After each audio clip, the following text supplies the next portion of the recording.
Ryan McPherson, Yo Moats, and Deke, if Najee continues to build and become a clear franchise running back, do you expect us to pay him what he wants when his rookie contract is over? Man, so you trying to get us to talk about the running back market right now? Jeez, do we tap into this one first, or do we get the Highsmith first?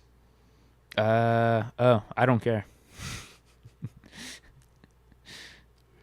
Oh man, all right. We could talk running back market and like Najee. Like, what does Najee need to do? All right. Should the Steelers specifically pay Najee? Okay. As an individual. Let's do that then. You ready to do that? All right. Which one are we doing then? The running back market? Yeah. Let me put the topic up now real quick. Yeah. So what do you want to talk about first?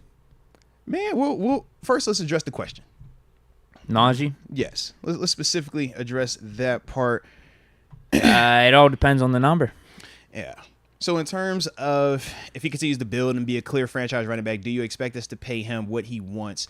Yeah, Deke hit it perfect, man. When you talk about what is the ask, based on what we're seeing right now around the league, we know that they're trying to cap it at 10 mil, essentially, by not being able to get these running backs that are deemed franchise running backs deals that exceed 10 mil per year. Obviously, that's why all those dudes have ultimately decided not to sign their franchise tags just yet, nor were they able to get the long-term extensions. I think it is really clear, though, and it has to be really clear, in my opinion, if we're going to pay Najee, that he is a franchise running back and not RB1, because those are two different things to me. And I think at times when we talk about the running back market as a whole, we confuse the two between franchise running back and the RB1 convo, which makes sense in terms of RB1, meaning, man, we could have anybody come and replace this. Oh, you could put an Isaiah Pacheco over here, and that'll work. Yeah, Isaiah Pacheco works when you have a Patrick Mahomes. Isaiah Pacheco does not work when it is potentially a Kenny Pickett on a rookie year. Of Mitch Trubisky when he's, early on, we're trying to figure out Matt Canada. I don't think that works the same. But that's a RB1. Saquon Barkley, franchise running back. Difference. So when I see a Saquon Barkley and I see a Danny Dimes and I say who's more important to that team, I say he is, Saquon. And I say that is a dude that you do pay more than 10 mil because of him being a franchise caliber running back. But they're very different. And I think for Najee, in my opinion, the only way I want to pay him big money per se, or over that 10 mil mark, the franchise tag mark, or whatever we're talking about, to me, it needs to be clear. It can't be a debate. It needs to be clear, because I feel like if we're debating if he is a franchise guy, then I'm just kind of like, man, I would much rather go a cheaper route, because that's part of what is the issue with the running back market. If you pay a dude that is not a franchise caliber running back that type of money, we've seen how those dudes fall off the cliff. We see how the production can drop, and now you're kind of screwed. But we've also seen how a L. Bell can help our offense work. We've also seen how a Saquon can make a Giants offense work. We've seen how a Christian McCaffrey can electrify offense. We've seen how Alvin Kamara. Those aren't dudes that you're just getting, running the mill. Oh, yeah, anybody can replace that. Those are different type of players. And I just think that that's where we kind of really have to focus in on who gets that type of money, because you can't just pay everybody that type of money, at least from my opinion. Yeah, I think it comes down to how good he plays. Now, I guess in this hypothetical, if he says, if Najee continues to build and become a clear franchise running back, do you expect us to pay him?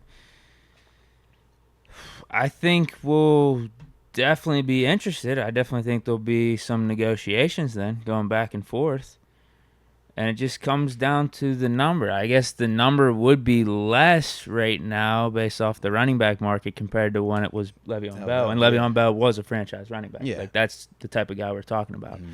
So if Najee becomes that, I don't know. I mean, are we talking 13, 14 a year? But see, and this would probably have to be him coming off of back-to-back. But are you ready for this, though? 1,700, 1,800 yards total from scrimmage, plus double-digit touchdowns. This is my only issue, right?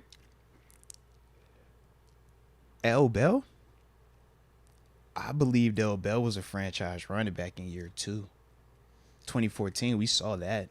Oh, yeah. We knew it. 2015, we saw it, we do it. 2016, we saw it, we do it.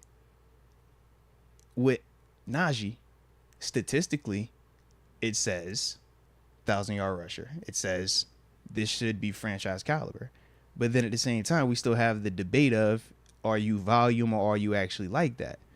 With L. Bell, we never had to question that. So even when we're talking about the potential of paying Najee, I still am a little bit more hesitant just because I haven't got the clear answer early on that I've gotten when it was L. Bell. With Najee, remember it was a point last year where we were like, yo, should Jalen Warren be like getting more this week, just let you heal up? We were still like trying to figure out though, what can you be? What type of player are you going forward?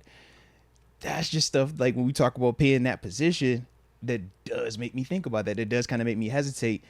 In contrast to L. Bell, where with L. Bell, it wasn't were we going to pay him. We knew we were going to pay him. It was just, are you going to be highest paid, record breaking, get paid, or is it you're still the top 3 highest paid at your position? And at that time, it was a different convo because he wanted to get more than not Saquon, more than like a Gurley, more than like a Zeke, more than a David Johnson, and rightfully so.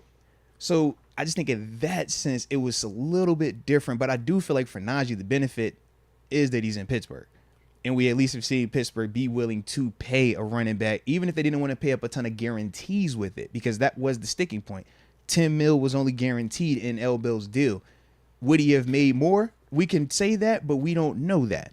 And we obviously value him because we drafted him in the first round, where all the signs leading up to, when did we draft him? 2020? We're saying don't draft a running back in the first round. Absolutely. Don't do it. I mean, we witnessed it firsthand with the Le'Veon Bell.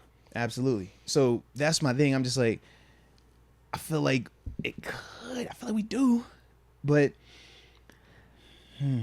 All right. So the Najee Harris, Le'Veon Bell comparison's interesting to me because what I do think was in Le'Veon's favor at that time was he had a ready-made offense. Oh, yeah, that's who, yeah. Definitely ready-made offense with Big Ben 100%. At quarterback. That line was like starting to get into their peak of being like a top 5 line in the league. And you had an AB. You had a franchise receiver opening things up for you. But this was also, when we speak on it like that, it makes it sound as if that was already there. That was not clear like that. Until 14. Not in 13, Bell's rookie rookie season, year. It was not that. No. 14, he was a big reason why it was that. Well, here's what I'll say, though. In 2013, what's interesting about Bell in that rookie year was his yards per carry wasn't that good. I remember that. Yeah, he was like battling for yards. Like you could see. But he was thicker. He was a bigger He was. Yeah, you could see he was definitely an upgrade over whoever the hell we had those prior 2 or 3 years. It was like Jonathan Dwyer and Redmond. We knew he was a guy, but then he slimmed down 2014, worked on his pass catching. That changed everything. But in 2014, when the offense took off, L. Bell was just as much a part of that as 7 as AB. And that was the one thing we were like, everybody clicked at the same time. Everybody kind of came into their own at the same time. And it just so happened in 2014, that's when the O-line started to come into their own. Because in 13, the O-line was not good. Playing against the O-line in 13, we're like, bro, we know we're going to get after these dudes. 14, that O-line shifted. Beach, Moan, Pounce, Castro, and then on the right side, that's when Gill started to play a lot better. And then Gill ended up getting paid. And then from there, that's when they all ended up growing and getting better as well. But it was all at the same time. So that's why I was like, I can't just say that L. Bell had it like handed to him because he didn't. He was a part of creating that along with them other dudes. Now, hopefully for Najee, this new O-line can do what that O-line did for L. Bell and company, because that'll help Najee and Kenny out, which in turn helps out Pickens. But that was like my thought process with it, though, you know? Yeah, I think this is the year for Najee, really. You got everything set up for you. Bro. Yeah. The O-line, Kenny Pickett, I know he's still young, but he should only develop. He's still good enough. Yeah, he's definitely good. Absolutely, yeah. Najee was running behind Kenny Pickett being his quarterback last year, and we saw how good they were after the bye week. Like his stats, I was looking at him today. I think he had like 600-700 yards those last 7-8 weeks. Was doing good in the receiving game too a little bit. Like that was a solid stretch. Absolutely, that was really a solid stretch. I need to dig into him a little bit more, but.